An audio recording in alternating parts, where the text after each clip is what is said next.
filhos, já é avô, tem netos, sobre a sua vida, sua esposa, seus filhos e os filhos dos seus filhos.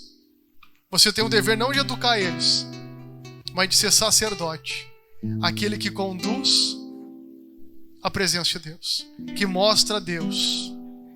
Bispo? Sim, nós vamos aprender hoje na palavra. Amém? Você que é solteiro é só sobre a sua vida. Por isso não casa errado, casa certo. Né? Mas já passei dos 20, não casei. Já passei dos 30, não casei. Querido, não é a idade que conta. A preocupação, estou ficando pra titio. O pior problema não é ficar solteiro. O pior problema é casar errado. Que casamento é para ser um só, né? Mas eu não vim. Quando eu vim para o evangelho, já estava no segundo casamento. Então permaneça nesse, não vá para o terceiro, né? Não erra de novo, certo? Ajusta as coisas, conserta com Deus, busque a Deus como sacerdote diante de Deus, e Deus vai honrar. Amém? Glória a Deus. Abra comigo o primeiro livro da Bíblia, livro de Gênesis.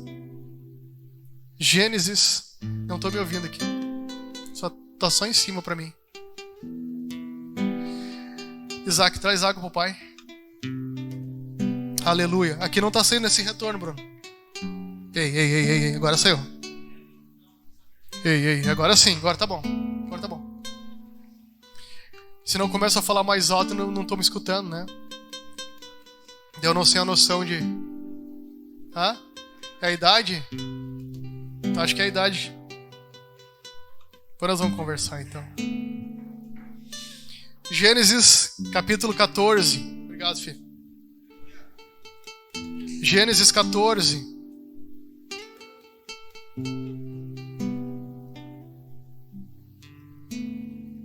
Gênesis 14, versículo 12 em diante. Nós vamos estudar um pouco a história deste homem, o pai da fé. Gênesis 14, 12. Tomaram também Ló, filho do irmão de Abrão, que habitava em Sodoma, e os bens dele, e partiram. Então veio um que escapara e contou tudo a Abrão, o hebreu.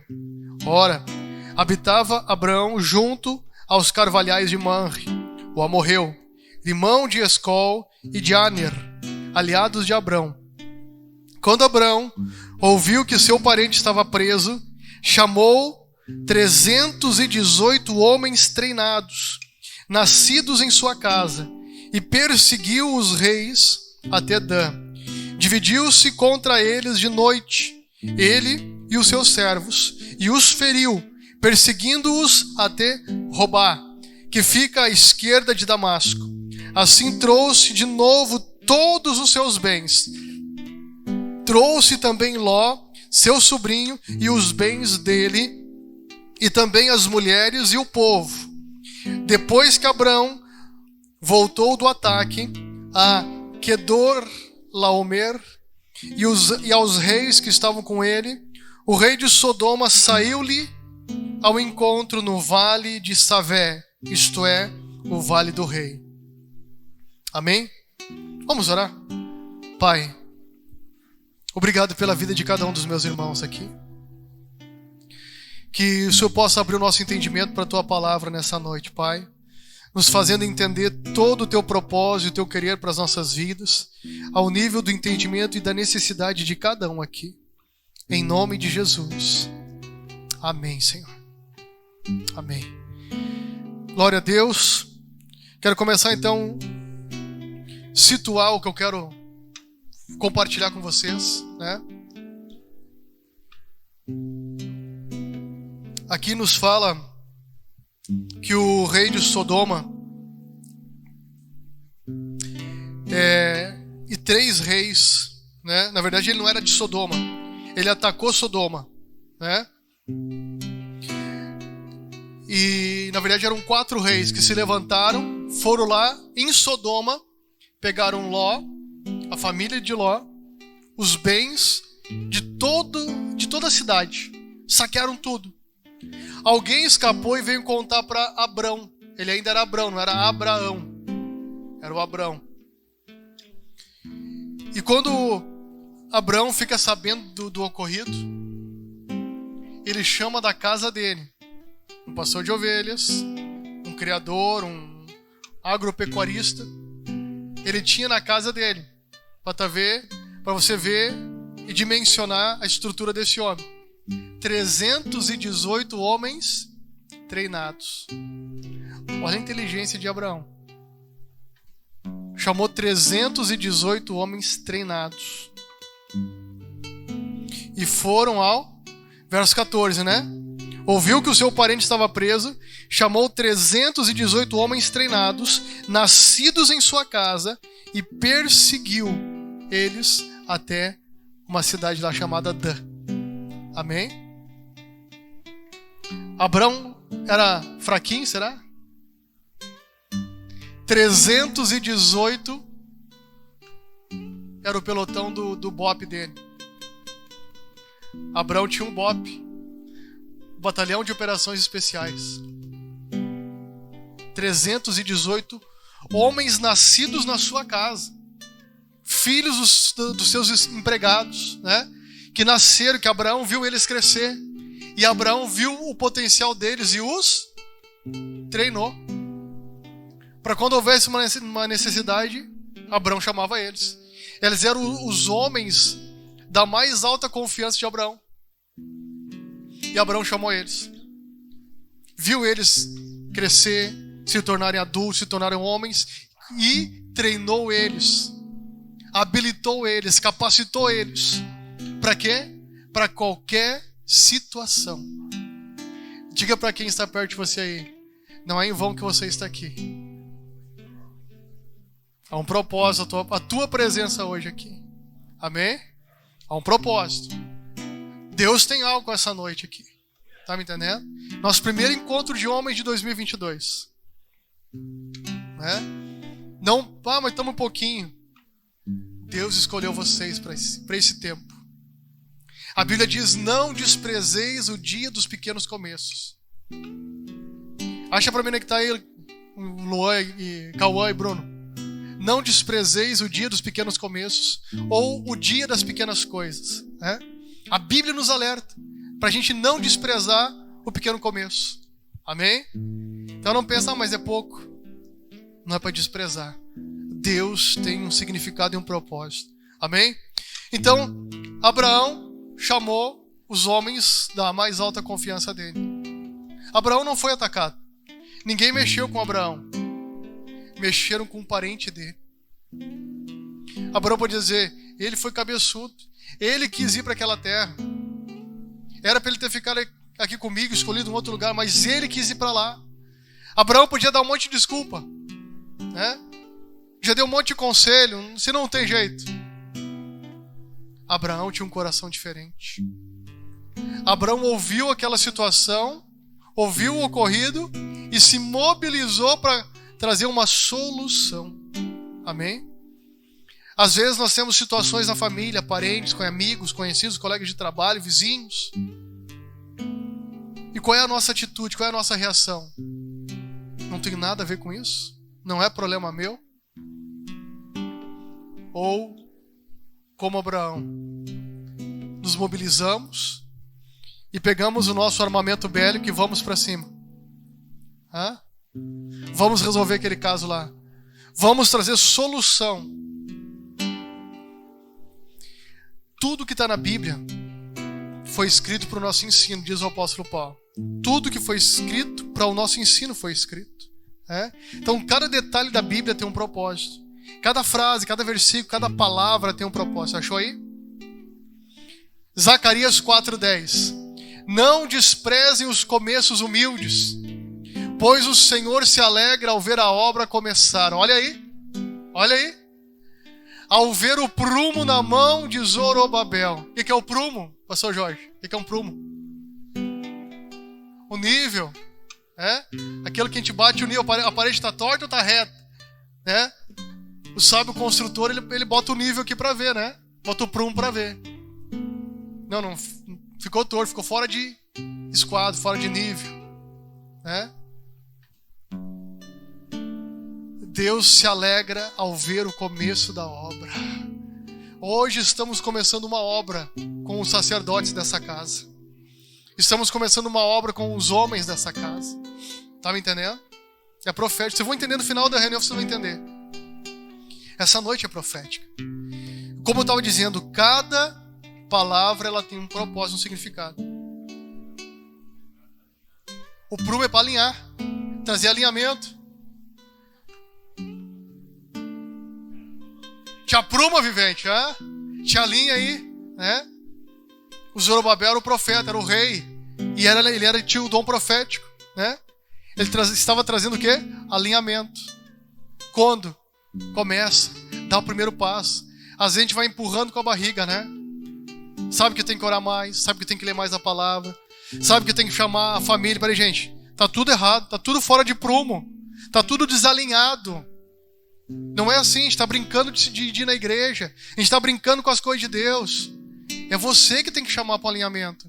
Não é a mulher, não é a esposa, é você, meu irmão. É você que chama para o alinhamento. Peraí, a casa, Deus vai cobrar a tua casa. O que você fez com a tua casa? Não a casa, as paredes. Casa, família. Deus vai cobrar de você o que você fez com a sua família. Ah, mas pode ter acontecido decepções, frustrações, coisas erradas de outros líderes, não importa. O que importa é hoje. O que importa é o tempo de hoje. O passado não dá para mudar, mas o hoje vai determinar o nosso futuro. Hoje nós estamos colhendo o fruto do passado. Amém? Estamos desfrutando escolhas lá de trás, decisões lá de trás, estamos desfrutando hoje. Mas hoje é um tempo tão precioso que ele vai determinar o nosso amanhã. Amém? Então, hoje, meu irmão, Deus está nos chamando para o prumo dele, para alinhar as coisas. Ah, mas o fulano está desviado, a fulana está desviada, eles não querem nem saber mais de Deus, de igreja. É nossa responsabilidade resgatar eles. O que Deus fez com Ló? Ló estava na cidade que Deus destruiu mais tarde, gente. Sodoma e Gomorra. Era uma cidade cheia de homossexualismo, lesbianismo, pecado. Tamanha era a imundícia das atitudes, da moral daquelas duas cidades, que o fedor delas subia diante de Deus. E junto com o fedor do pecado, subia um clamor. Mais pra frente nós vamos ver que Deus não estava entendendo aquilo. Como é que pode? Eu tô sentindo o nojo do pecado subindo daquela região, mas ao mesmo tempo eu tô sentindo um clamor subir mais intenso e mais forte que aquele pecado todo. Tem coisa errada aí. A Bíblia diz que o próprio Deus desceu para ver. Olha o mistério. E sabia de quem estava vindo o clamor por Sodoma e Gomorra? Abraão.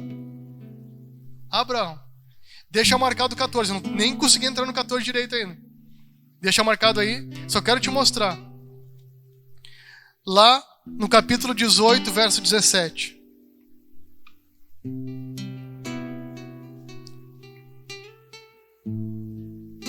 18, verso 17 diz assim: disse o Senhor: ocultarei eu a Abraão. Agora não é mais Abrão, já era Abraão. Ocultarei eu a Abraão o que estou para fazer? Visto que Abraão certamente virá a ser uma grande e poderosa nação, e nele serão benditas todas as famílias ou todas as nações da terra. 21 agora, verso 21. Descerei e verei se de fato o que tem praticado corresponde a esse clamor que é vindo até mim. Se não, saberei. Deu para entender ali? Deus agora, né? Ele disse: eu estou para destruir Sodoma e Gomorra por causa do pecado deles. Mas, ao mesmo tempo que eu estou para descer lá e destruir com fogo, Deus queria destruir. Só que Deus estava compartilhando, creio, com Jesus e com o Espírito Santo. Deus disse: como eu vou ocultar? Imagina Deus dizendo, né, para o Filho e para o Espírito Santo: como é que eu vou ocultar o que eu estou para fazer lá na terra, sem falar com o meu amigo. Olha que coisa tremenda. Deus tinha tanto carinho, tanto respeito por Abraão, como que ele tinha por Adão no início, né? Que Deus descia para falar com Adão. Agora Deus disse: eu vou fazer algo na terra, como é que eu não vou falar para o meu amigo? Olha o mistério, gente. Porque eu estou vendo Gomorra, é como se Deus visse os vermes caminhando em Sodoma e Gomorra. Os vermes, os demônios ali. Tá entendendo? Mas ao mesmo tempo sobe um clamor por aquela região. Tem coisa estranha. E Deus desceu para ver. Então, olha quem era Abraão. E Deus falou que através de Abraão, todas as nações seriam abençoadas. Todas as famílias, por causa de Abraão, todas as famílias seriam abençoadas. Amém? Então, volta para o 14.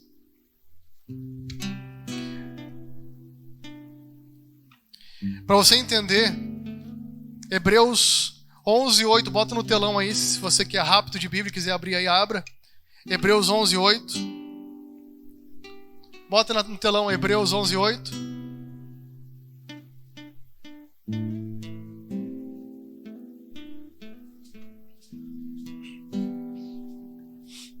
Pela fé, Abraão obedeceu quando foi chamado para ir a outra terra, que ele receberia como herança. Ele partiu sem saber para onde ia. Olha o mistério, né? Deus tinha tanto carinho por Abraão, porque ele era um cara obediente a Deus. Deus disse para ele sair e ele saiu. Se a gente for pegar o texto que é a base, que é a referência para Hebreus, está lá em Gênesis 12, que Deus disse para Abraão: sai da tua terra, da tua parentela e vai para a terra que eu te mostrarei. Deus está dizendo para ele: sai de tudo aquilo que limita tua visão, tudo aquilo que te remete a um passado, tudo aquilo que ainda te leva a condutas pecaminosas, condutas indecentes, condutas religiosas. Sai, Abraão. Eu vou te levar para um outro nível. Eu vou te levar para uma outra dimensão. Eu vou te levar para um outro patamar. Eu vou te levar a outra realidade, Abraão. E ele saiu, gente. Por isso que ele foi considerado o pai da fé. Às vezes nós questionamos e ficamos: mas será que é Deus? Será que não é? Deus está falando com a gente para a gente ter uma atitude de abandonar certos hábitos, certas atitudes, certas formas de pensar. E a gente fica preso ali, não consegue avançar, né? Não consegue romper com aquilo. Então, aí voltamos a Gênesis 14, versículo 13. Então veio um que escapara e contou tudo a Abraão, o hebreu. Ora, habitava Abraão junto aos carvalhais de Manre, o amorreu, irmão de Escol e de Aner, aliados de Abraão. Aqui o texto diz, né? Então veio um que escapara e contou tudo a Abraão, o hebreu. Por que a Bíblia fez menção de dizer que ele era hebreu? Por que a Bíblia fez questão de dizer que ele era hebreu? Podia só citar o nome dele, não era? Mas como eu falei, tem um propósito, tem uma importância, tem uma relevância. Sabe o que significa ser um hebreu? Os hebreus eram conhecidos por serem monoteístas. Sabe o que é um monoteísta? Pergunta para quem está perto: você sabe o que é? Não? Quem sabe responde por mão aí. Não sabe? Monoteísta quer dizer que ele adorava só um Deus. Os hebreus eram conhecidos por adorarem somente um Deus. Os demais povos adoravam tudo. Tudo. O sol, a lua, um galho, a deusa da água, a deusa da fertilidade, a deusa da plantação, o deus não sei o quê. Eles adoravam tudo. Já naquele tempo, o hebreu era conhecido por adorar somente a Deus. Mas não tinha referência antes. Não tinha referência. Abraão começou, ele foi o pai da fé. Ou seja, ele foi o cara que disse: não, eu vou adorar somente a Deus. O pai dele era fabricante de estátuas, de deuses. Ficou muito rico fazendo estátua, fazendo imagem de santos. Abraão rompeu com aquilo e se tornou conhecido como Abrão o hebreu. Abrão, o cara que só adora a Deus. Ele não se envergonhou no meio de uma cultura idólatra. Abraão não se envergonhou. Abraão tomou uma posição. Amém? Irmão, nós precisamos ser conhecidos pelo nosso posicionamento. Nós precisamos ser conhecidos na nossa casa, fora da nossa casa, né? Pela nossa fidelidade com Deus, pelo nosso relacionamento com Deus, pela nossa comunhão com Deus. Amém? Não negociar, mas bicho, tem luto, não faz ideia das lutas. Eu faço ideia que todo mundo tem luto. Eu faço ideia. Porque quando a gente toma a decisão de andar com Jesus, você comprou uma briga com o inimigo de Jesus. Jesus tem um inimigo. Você sabe o nome dele? Satanás. O diabo. É inimigo de Jesus. E quem se torna amigo de Jesus se torna inimigo dos inimigos dele. Amém? Tem gente que diz: mas antes de eu me converter eu quase nem chorava. Eu não tinha tanta luta assim como eu tenho hoje quando eu sou cristão. Sim, porque antes a gente vivia conforme o diabo queria. A gente fazia a vontade dele. Quando a gente se converte, a gente começa a lutar contra a vontade dele, contra os prazeres que ele oferece para nós. Amém? Por isso que a gente tem luta. A gente comprou uma briga com ele. Então, meu irmão, vai ter luta sim. Vai ter guerra sim. E a gente tem que ficar firme como Abraão, né? Como Abraão. Ele ficou firme, não negociou o relacionamento dele com Deus. Podia dizer: mas tu já viu esse Deus aí que tu adora? Não, nunca vi. Só ouvi a voz dele que falou para mim sair lá da casa do meu pai. Pois é, tu é maluco. Sou tão maluco que eu saí sem nada. E ele me deu tudo isso. E só que tudo isso que eu tenho aqui não é nada comparado à promessa que ele me falou, que eu vou ser pai de uma nação. E Deus foi trabalhando na vida dele. Foi trabalhando. Aqui é poucos capítulos de um para o outro que muda o nome. Mas são muitos anos, são muitos sol e muitas luas, muitas experiências até chegar o momento que Deus mudou o nome dele. Amém?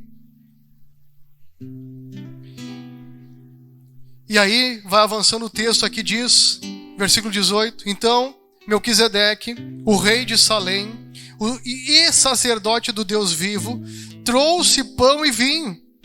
Depois daquela luta, depois daquela batalha, depois daquela guerra, esse sacerdote aparece para Abraão, fica sabendo da batalha que ele teve e vai ao encontro dele.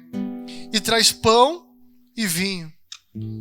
E aqui diz verso 19: e abençoou Abraão, dizendo: bendito seja Abraão pelo Deus Altíssimo, o Criador dos céus e da terra. Ou seja, Melquisedeque abençoou Abraão.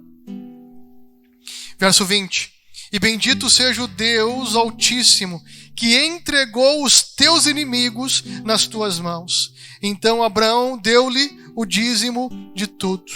Queridos, até onde está na Bíblia antes disso que tinha que dar dízimo?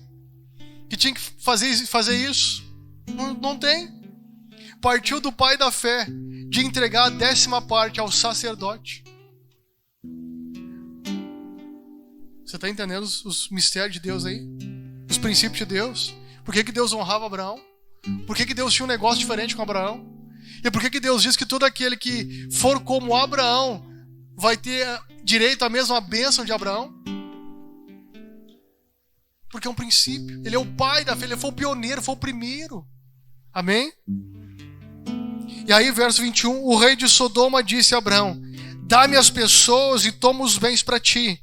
Abraão, porém, respondeu ao rei de Sodoma: levantei a minha mão ao Senhor, o Deus Altíssimo, o Criador dos céus e da terra, jurando que não tomaria coisa alguma de tudo que é teu, nem um fio, nem uma correia de sapato, para que não digas, eu enriqueci Abrão. Salvo tão somente o que os rapazes comeram e a parte que cabe a eles, que foram comigo.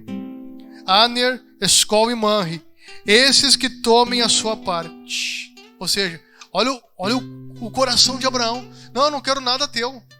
Eu levantei minha mão ao Deus, não se envergonhando de servir a Deus, ao Deus Altíssimo, Criador dos céus e da terra, e jurei que eu não queria nada que fosse teu. Nada. Só o alimento que meus soldados precisam e os outros 3 reis que vieram à luta comigo. Eles que pegam a parte deles. Eu não quero nada que é teu. Para não dizer, eu enriqueci Abraão. Não, eu não quero nada teu. Olha o coração dele. Ele não se vendia, queridos. Ele não se corrompia. Ele era fiel a Deus. Amém? E aí o capítulo 15 diz, depois dessas coisas, veio a palavra do Senhor a Abrão numa visão, dizendo, não temas, Abrão, eu sou o teu escudo, o teu galardão será muito grande. Olha só, depois dessas coisas, depois dessa guerra, depois dessa batalha, depois desse desafio, Deus veio e encorajou ele. Meu irmão, sempre depois de um grande desafio, pode ter certeza que o Senhor virá com o bálsamo dele, com o renovo dele, com o respaldo dele, para a gente prosseguir a mais um degrau desse processo que ele está trabalhando em nós. Deus não vai nos desamparar. Mas no meio do desafio, na hora do desafio, nós temos que encarar o desafio. Amém? Porque depois do desafio é que vem o renovo. Depois de encarar o problema é que vem a bênção de Deus. Não fuja do problema, encare o problema. Não tenha medo, não se acovarde. Não vou orar, que adianta orar. Não, é aí que você tem que orar. Que adianta jejuar. É aí que você tem que jejuar. Que adianta, eu fiz o propósito de acordar de madrugada e ler a Bíblia. Tanto problema que se levanta. É aí que você tem que continuar acordando de madrugada e lendo a Bíblia. Porque vai romper esse problema. E a bênção do Senhor virá na tua vida. O respaldo dele virá na tua vida. Amém? Então é na hora do problema que a gente tem que encarar ele. E depois vem a bonança de Deus sobre nós. Amém? E aí Deus renova, com Abraão as promessas e tal. E aí, versículo... Vamos ler o 2 em diante. Então disse Abraão, Senhor Deus, o que me darás se continuo sem filhos? E o herdeiro da minha casa é o Damasceno Eliezer. Faz uma pergunta, Vai ser ele o meu herdeiro? E disse mais Abraão, a mim não tens dado filhos, de modo que um servo nascido na minha casa será o meu herdeiro? Ao que lhe veio a palavra do Senhor, este homem não será o teu herdeiro, mas aquele que das tuas entranhas sair será o teu herdeiro. Verso 5, e mais importante, então o levou para fora e disse, olha agora para o céu e conta as estrelas se as podes contar.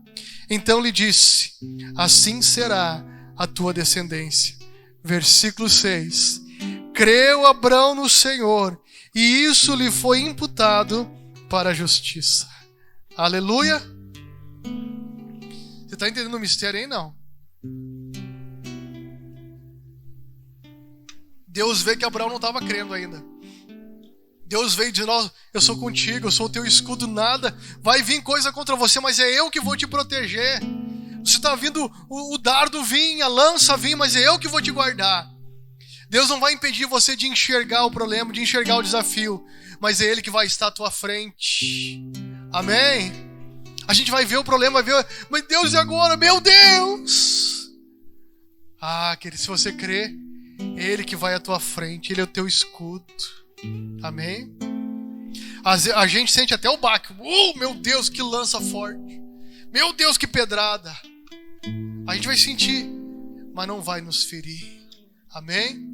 A gente vai sentir o peso da batalha, mas é Ele quem vai nos guardar. Amém, queridos? Mas devemos estar firmados na promessa de Deus, na comunhão com Deus, não negociando, A cada desafio, a cada lembrança lá de trás, é tudo igual, vai ser a mesma coisa. Eu não vou me envolver, eu não vou me dedicar, não vou me empenhar, porque, não. É hora de deixar isso para trás. E avançar para aquilo que Deus tem para nós. Deus tem um tempo novo para nós. Abraão tinha os caras 318. Gente, quando eu li isso na Bíblia, eu fiquei fascinado. Como é que pode? Olha a visão que aquele homem tinha. E o Senhor começou a falar comigo: filho, levanta os nascidos na casa e começa a treinar eles. Já o ano passado Deus falou comigo, só que na nossa reunião de encerramento não tinha direção de falar. Mas agora, no início desse ano, Deus está falando comigo. Sabe o banner que nós fizemos? Sou filho. Tem o mesmo peso da palavra que Deus me mostrou ali em Gênesis 14. Que Abraão tinha 318 nascidos na casa, treinados. O banner tem um propósito. Tanto sou filho quanto sou filha. Sou filha, cabe a bispa treinar a mulherada. E vocês vão ver que a bispa vai sacudir a mulherada de vocês. Vai levantar umas guerreiras aí. Mas o Senhor falou comigo: faz o banner, sou filho. E começa a habilitar os homens para a conquista. Começa a habilitar eles para a conquista. Amém? O Senhor vai entregar essa terra na nossa mão. O Senhor vai entregar essa região na nossa mão. Vai começar a converter gente que a gente não faz ideia. Vai começar a converter pessoas que Deus vai te usar para a gente saquear eles, tirar eles da mão do sodomita, daquele rei maldito que roubou toda aquela cidade. Roubou a cidade, destruiu a cidade, bens, pegou as mulheres, pegou os filhos. Quanta gente o diabo está fazendo a mesma coisa. Está saqueando os bens, está saqueando os filhos, está saqueando casamentos, está tirando a autoestima daqueles homens. Ló e os homens da cidade foram escravos, gente. E Deus usou o pai da fé para trazer de volta a dignidade para aqueles homens e para aquela cidade. A cidade não valorizou o que Deus fez. Ela foi destruída. Vocês conhecem a história? Deus salvou Ló. A mulher dele não entendeu. Deus disse: saiam sem olhar para trás. Ela olhou para trás e virou uma estátua de sal. Mas Ló e as 2 filhas foram salvos. Deus mandou 2 anjos lá para salvar a família. Porque ninguém se converteu com o testemunho de Ló, nem da família dele. Ninguém, imagina, ninguém se converteu com o testemunho daquela família. Quando os 2 anjos chegaram lá, os caras foram bater na casa de Ló. O que é? Mas não. Abre, Ló, abre. Tem 2 homens bonitão aí. Nós queremos eles. Aí um gritou: eu tenho uma filha virgem, eu dou ela na troca por ele. Eu também tenho uma filha, eu também dou na troca pelo outro. Olha o nível, vai ler para você ver. Olha o nível. Eles queriam dar filhas virgens para Ló entregar aqueles 2 homens bonitos, para eles ter relação. A imundícia moral que estava Sodoma e Gomorra. Deus anojou. A gente vai ler depois. Por causa da oração de Ló, a cidade, seria salva. E Abraão foi orando. Mas por causa da oração de Abraão, Ló foi salvo. Senão seria destruído junto. A gente vai ver depois que Abraão estava orando lá. Lembra que nós lemos em capítulo 19? O texto continua falando depois que Abraão começou a orar: Deus, se lá tiver 50 justos, por amor aos 50 eu não vou destruir a cidade. Só que Abraão ficou inquieto. Deus, se tiver 40, por amor aos 40 eu não vou destruir. Abraão ainda estava inquieto: mas será que meu sobrinho converteu 40? Deus, 30. Se lá tiver 30, por amor aos 30 eu não vou destruir a cidade. Aí Jó disse: Deus, uma última vez eu te peço, se lá tiver 20, Abraão, te dou minha palavra, se tiver 20 justos, eu não vou destruir a cidade por amor aos 20. Se Abraão continuasse orando, 10, 5, 1, a cidade ia ser salva. Mas Abraão parou de orar. Então, por misericórdia, Deus salvou Ló. Só que a mulher de Ló não quis. Então, Ló e as filhas, que ainda eram solteiras, foram salvos. E a cidade foi totalmente destruída. A oração de Abraão por uma cidade. Abraão não queria que a cidade fosse destruída, apesar da imundícia que estava lá. Abraão, no fundo, acreditava: não, meu sobrinho, tudo que eu ensinei, tudo que eu passei para ele, tudo que eu mostrei de testemunho, como Deus é bom com a gente, ele vai influenciar aquelas pessoas. Como é bom servir a um único Deus. Não ficar cheio de idolatria como era o avô dele. Eu creio que esse meu sobrinho foi impactado com o meu testemunho de ser um hebreu.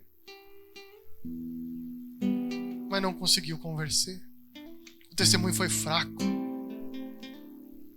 Mas a oração de Abraão era intensa e fervorosa diante de Deus. A ponte de Deus descia na terra para ver que clamor era aquele. Ele achou que tinha uma multidão orando e era um homem orando. Você consegue dimensionar isso? Um homem orando parecia uma multidão clamando. Deus disse: mas tem coisa estranha.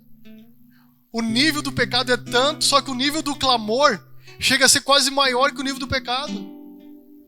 Será que tem uma multidão lá orando? A multidão de um homem só. Meu irmão, há poder na tua oração. Há poder. Eu lembro quando eu era solteiro ainda, que eu orava muito na minha casa. Muito. E Deus me disse: filho, é por causa da tua oração que a casa dos teus pais está de pé. E aquilo mexeu comigo e eu orei até o último dia que eu fiquei como solteiro na minha casa. E que saí para ir. Eu saí da minha casa, dos meus pais, me despedi no dia do meu casamento para ir morar com a minha esposa. Né? É o que um filho cristão faz. Não é? Então, namoro, noivado, chegou o dia do meu casamento, meus pais me levaram na igreja, minha mãe me levou no altar. Minha mãe de coração, né? Minha madrasta. Me levou no altar. Aí Deus me disse: agora eu estou mudando o teu nível de sacerdócio. Era pela minha esposa. Aí o dia que eu comecei a me tornar líder na igreja, né? Líder de jovens, líder de um trabalho missionário, né? Na cidade de Estância Velha, o nível foi aumentando. Aí Deus me disse: agora eu quero que tu comece a orar pela tua rua. E eu já testemunhei: nunca na frente da minha casa, nunca botaram pipoca, nunca. Macumbeiro nenhum bota pipoca na frente da minha casa, no meu portão, não bota. E dias atrás aqui, nunca tinha tido essa experiência. A minha rua, ela tem 2 encruzilhadas, que a minha quadra, ela faz 2 esquinas. Na rua de cima já fizeram macumba e na rua de baixo já fizeram macumba na encruzilhada. Na minha rua, eles não botam. E Deus me disse: é porque tu ora pela tua rua. Tu ora pelos teus vizinhos. Eu não tenho paz de dormir se eu não orar pela minha rua e meus vizinhos. Eu não consigo. É uma responsabilidade, como Abraão tinha com Ló. Eu não consigo. Então, quando a gente começa a sentir isso da parte de Deus, querido, Deus começa a fazer grandes coisas. Tá me entendendo? E Deus trouxe vocês aqui para entender que vocês são filhos. Vocês são filhos. A sua identidade é de filho. Às vezes a nossa identidade ela tá danificada. Molhou, a carteira de identidade molhou, né? Estragou. A foto não tá nítida mais, não dá para saber. O nome borrou ali por causa da água que entrou. Você sabe quem você é. Você pode até saber de cor o seu número, mas ela não tá nítida, não é? Não tá visível. O que tem que fazer? Uma nova identidade. Espiritualmente é a mesma coisa. Às vezes nós estamos com a nossa identidade danificada. Por alguma razão, algum motivo, né? Que impede a gente de viver realmente como filho de Deus. A nossa identidade é de filho. Nós somos filhos. Somos herdeiros. Jesus, ele veio para ser o segundo Abraão, o segundo Adão. Ele veio para dizer que quando a gente crê nele, no que ele fez na obra da cruz, a gente tem direito a herdar tudo que Abraão já conquistou. E Jesus veio acessar isso para nós. Estava lá.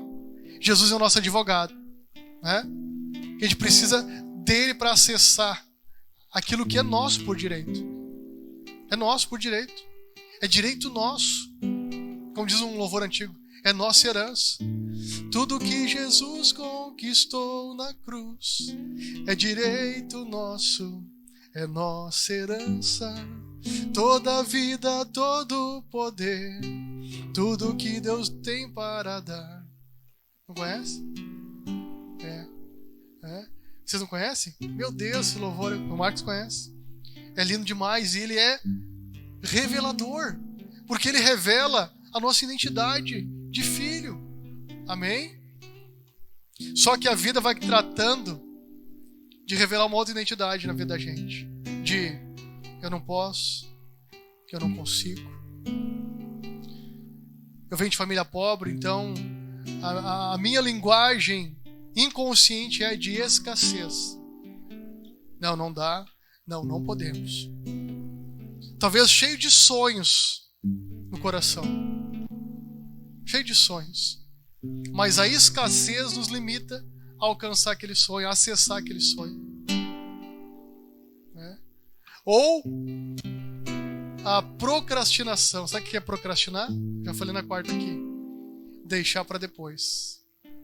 Depois eu começo, depois eu arrumo, depois eu vou fazer esse curso, depois eu vou ver isso aí, depois eu vou falar com aquele amigo que quem sabe ele poderia te levar para aquela oportunidade boa. E a gente vai deixando. E isso vai atrasando a realização e a concretização do nosso sonho. Outra coisa é o medo. Medo de fracassar, medo de não conseguir, medo de não dar certo. O medo vai travando a gente de acessar o nosso sonho. Amém? Por que Deus chamou Abraão? Disse: Abraão, vem para fora aqui. Ele estava lá dentro da tenda de Abraão. E disse: Abraão, vamos lá fora um pouquinho. E Abraão veio. Fico imaginando, né? Olha para o céu agora, estava estrelado o céu. Estou olhando, Senhor. Consegue contar quantas estrelas tem? A Bíblia não disse que ele tentou contar, mas ele, talvez, imagino eu, que ele tentou. E Deus ali esperando. Né? Talvez ele chegou em 1.000, 2.000, 3.000, sei lá. Não, Deus, é impossível, não tem. Já cheguei nesse cálculo aqui. Assim será a tua descendência. Tão numerosa quanto as estrelas do céu e a areia da praia. Por que Deus chamou Abraão para fora para enxergar? Porque às vezes a gente precisa visualizar o nosso sonho. Tá entendendo? Deus precisou trazer ele para ele visualizar, para ele enxergar. Então eu queria fazer algo contigo nessa hora. Eu gostaria que você fechasse os teus olhos por um instante. Assim sentado mesmo. Pode fechar os olhos. Eu gostaria que você tentasse visualizar o teu maior sonho para este ano. Qual é o teu maior sonho para este ano? Ou o maior sonho da tua vida?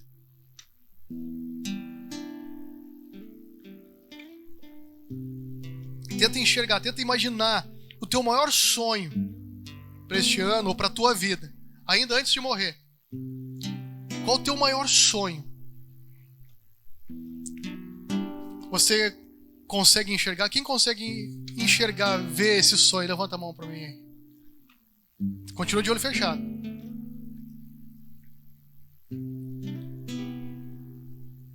Quem mais conseguiu enxergar o seu sonho? Continua de olho fechado. Não dorme não, aguenta aí. Obrigado, pode baixar a mão. Continua de olho fechado. Agora me diga. Qual é o maior obstáculo, o maior empecilho para você alcançar esse sonho? Quem já conseguiu entender ou reconhecer o maior obstáculo, o maior empecilho, levanta a mão aí. Eu procrastino.